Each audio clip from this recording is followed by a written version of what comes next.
Welcome back, everyone. Hope you're doing well. We're continuing how Rome conquered Greece. Antiochus is really becoming the antagonist in this entire thing.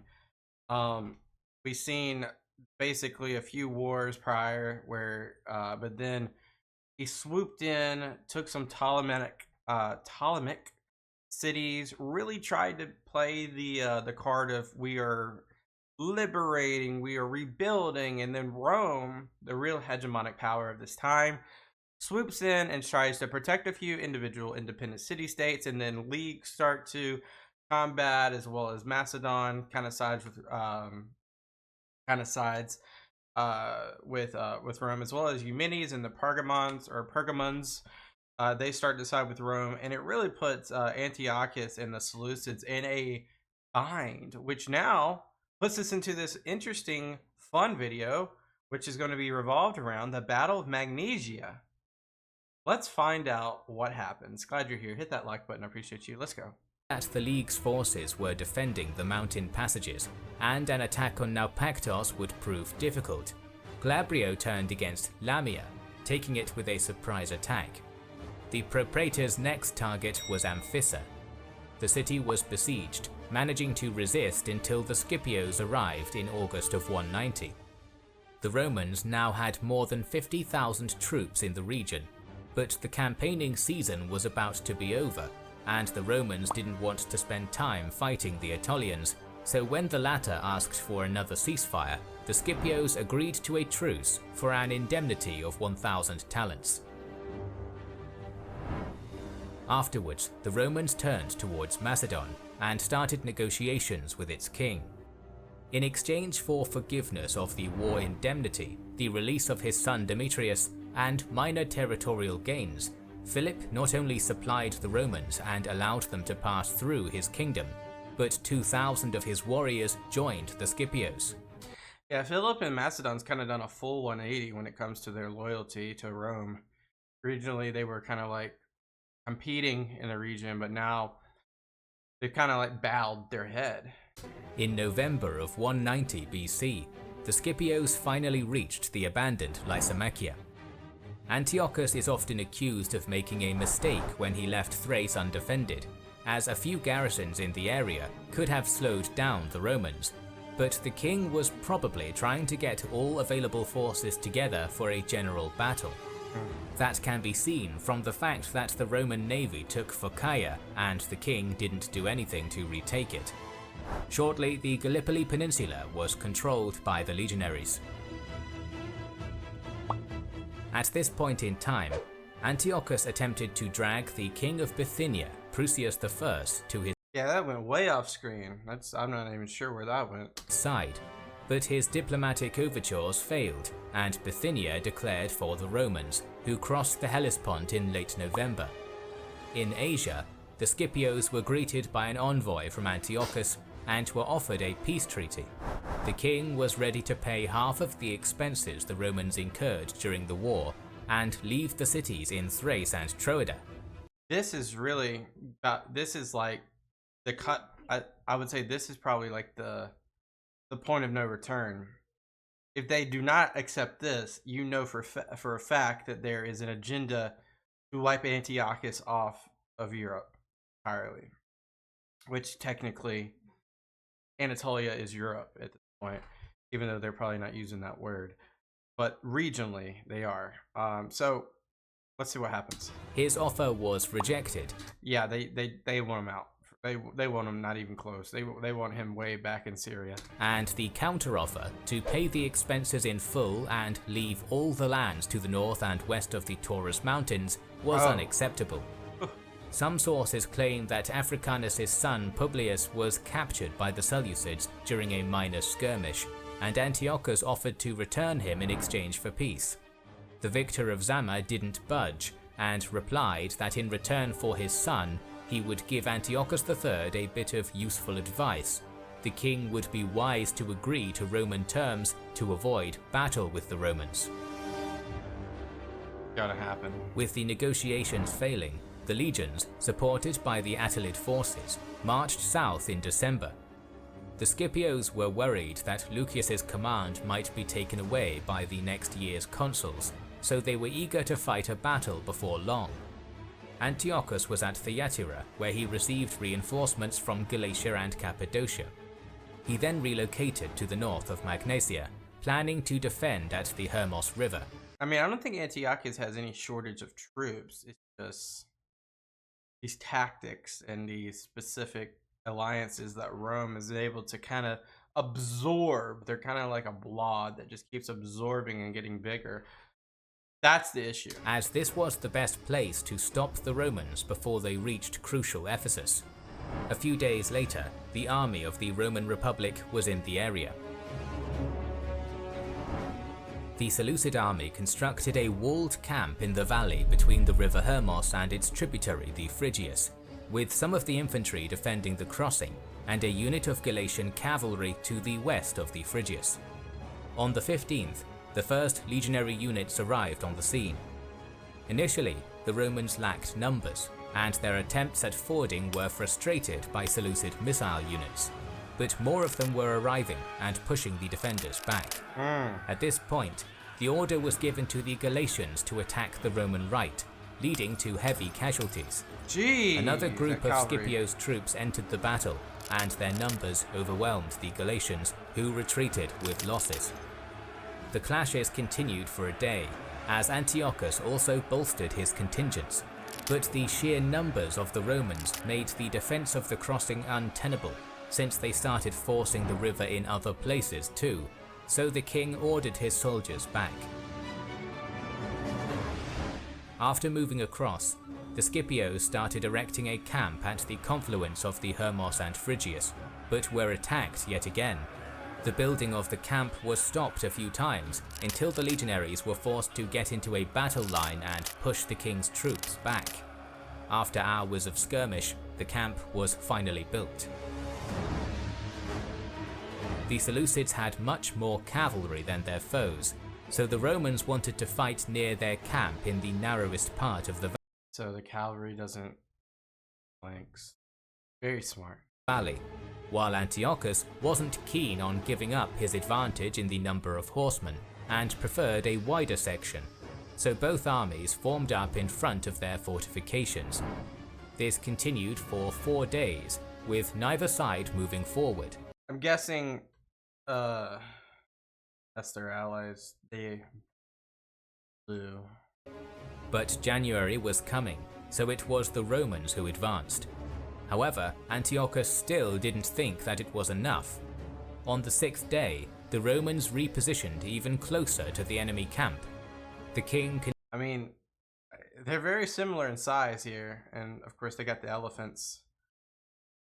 But the elephants out front! Considered the battlefield satisfactory and accepted battle on the 22nd of December. Is that chariots I see? The always controversial topic of the sizes of the armies is no different for this battle. 250,000 versus 500,000. Our main sources for the battle are Roman historian Livy and the Achaean historian Polybius, and neither was kind to Antiochus. According to them, the Seleucids outnumbered the Romans 2-1.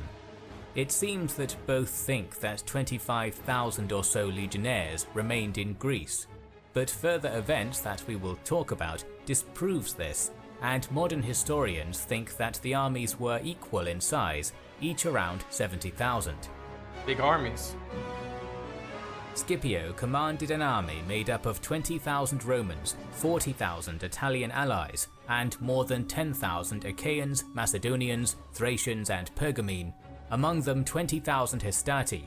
When we say Italian allies, what does that mean? Does that mean like Brutians that are technically it's very hard to decipher this, because if you guys know, like, is it technically like Gallic tribes?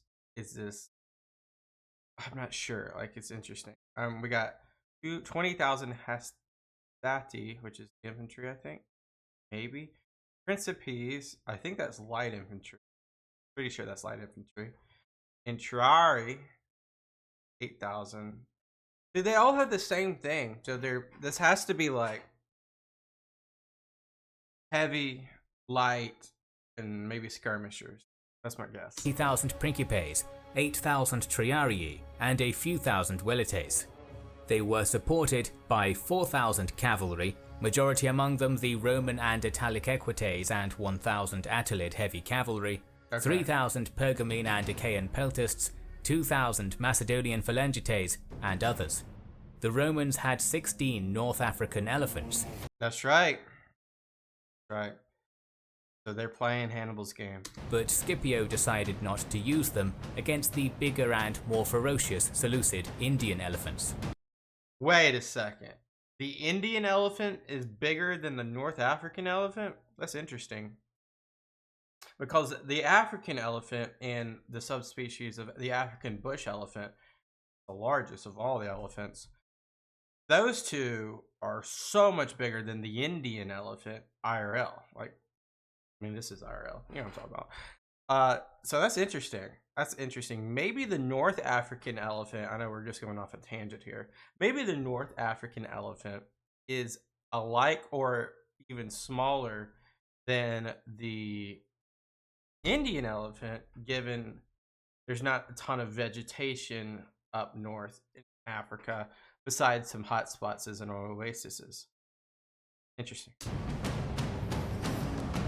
Opposing them were 34,000 heavy footmen, including 16,000 phalangites, 10,000 silver shield hypaspists, 3,000 Galatian and 2,000 Cappadocian swordsmen, and 23,000 light and missile infantry. Dang, that's a ton of skirmishers. Among them peltasts, Cretan archers, and Illyrian skirmishers. As we mentioned before, Antiochus's army had more cavalry than their foe.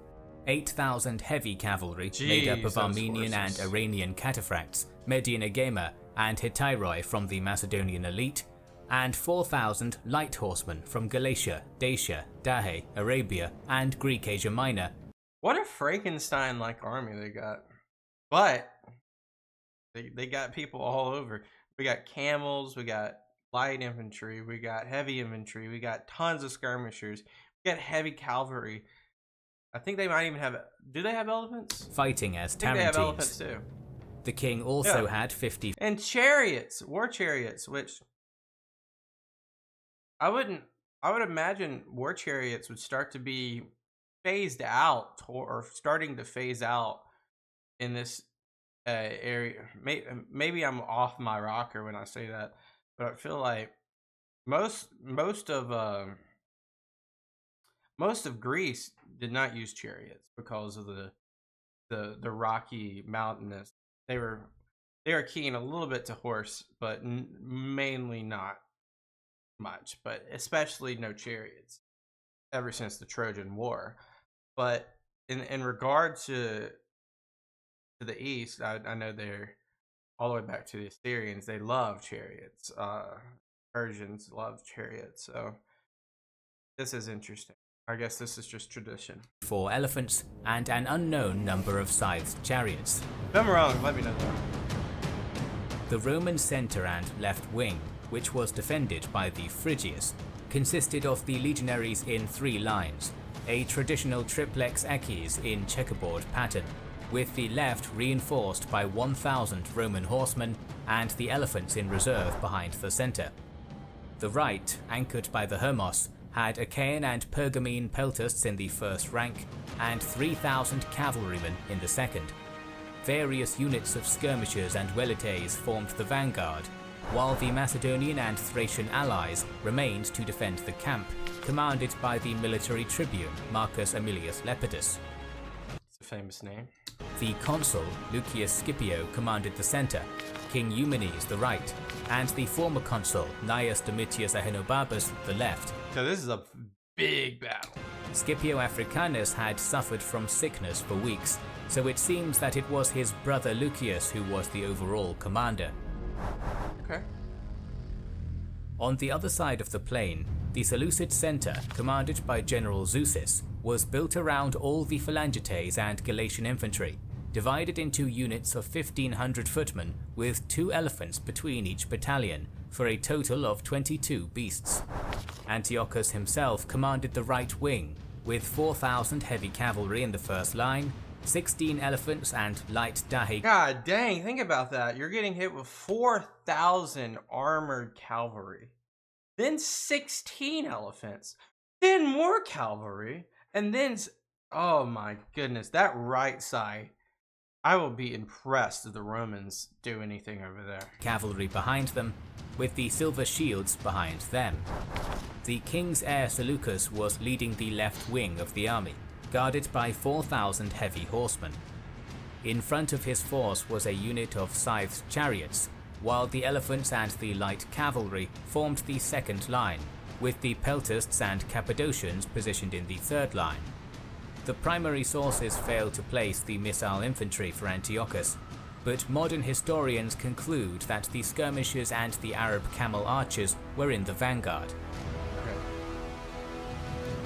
I mean, it's a very even battle in my eyes. Like, there's strengths on both sides. There's a lot of strength over there, but the Antiochus, that's probably why he's over there.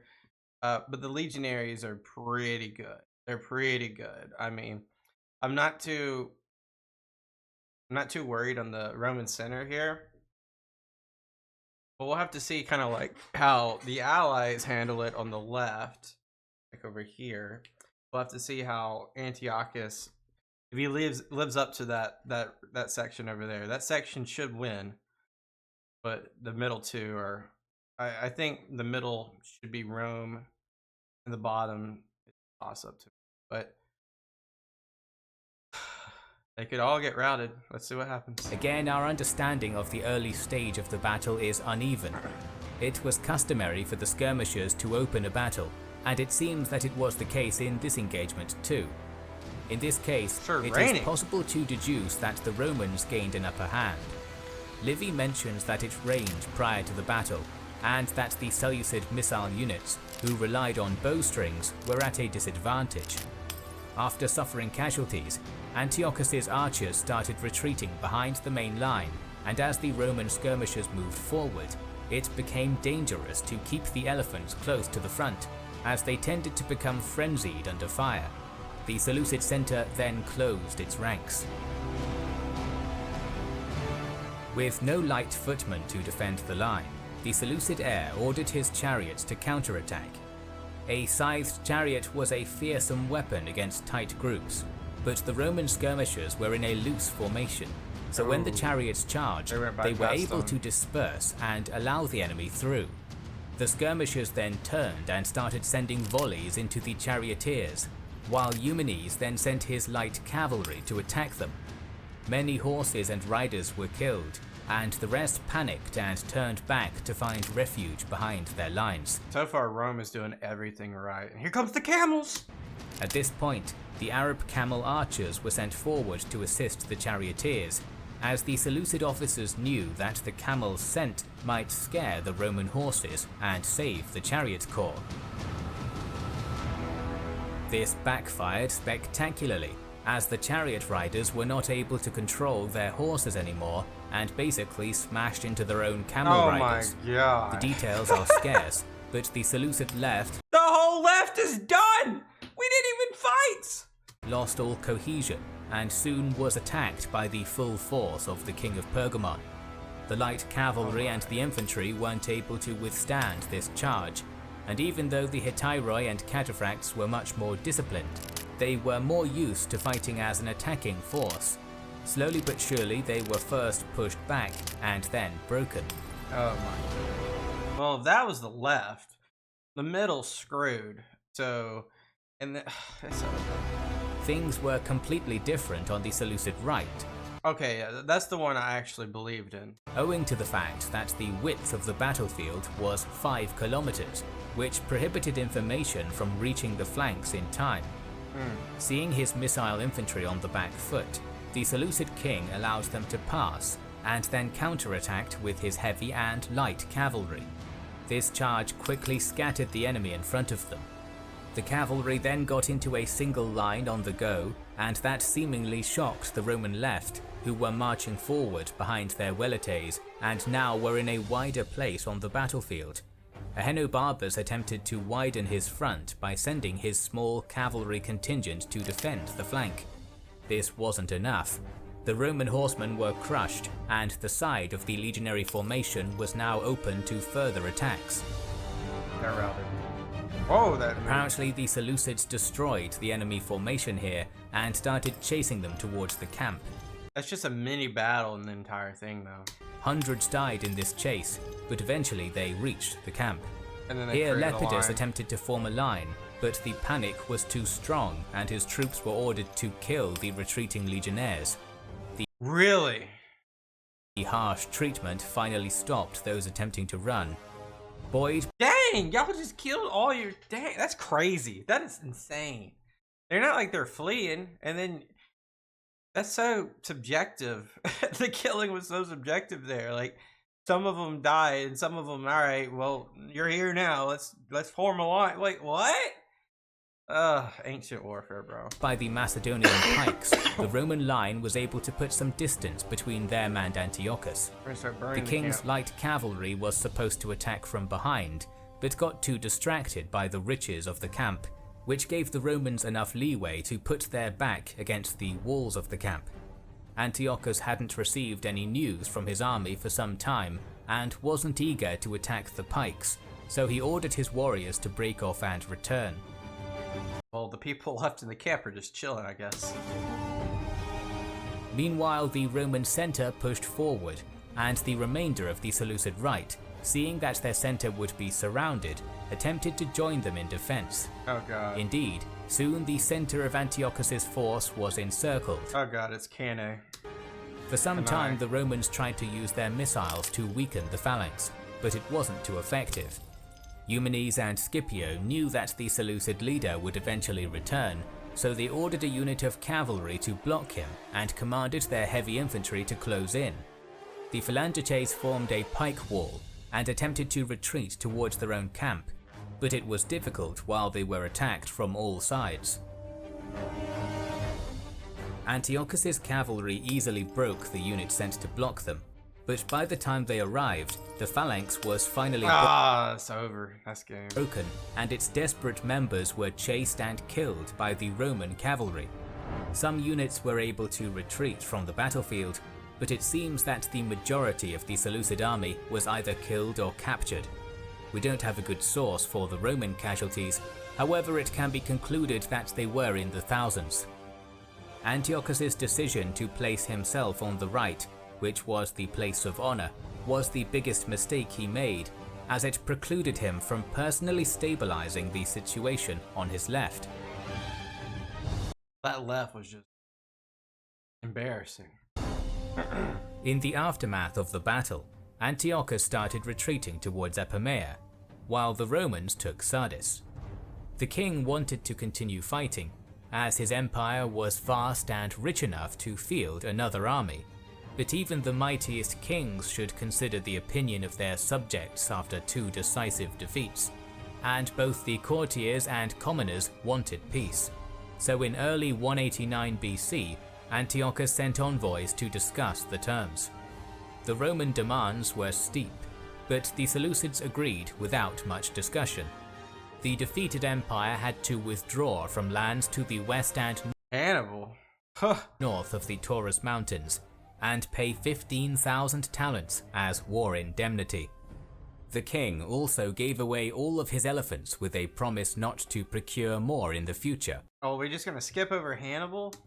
The Seleucids were only allowed to keep a navy of 10 ships and not to sail beyond Callicadnus. The Romans took 20 hostages, including the son of the king, another Antiochus. Did we just not say Hannibal? No. The defeated empire had to withdraw from lands to the west and north of the Taurus Mountains and pay 15,000 talents as war indemnity. The king also gave away all of his elephants. Wow. Well, we didn't talk about Hannibal, so either that demand wasn't met or was met, but I don't think but he retired in Syria, I thought. Another Antiochus. The peace would not be signed until the next year, as it had to be ratified by the Roman Senate, but in the end, the Seleucid lands in Europe were given to the Thracian kingdom, while the territories in Asia were divided between Rhodes and Pergamon. This weakened the Wow. Seleucid Empire. Antiochus was killed by a mob in Babylon in 187, while Armenia, Atropatene, and Parthia, who were already somewhat autonomous, rebelled and became independent. Jeez. We have a little bit more going.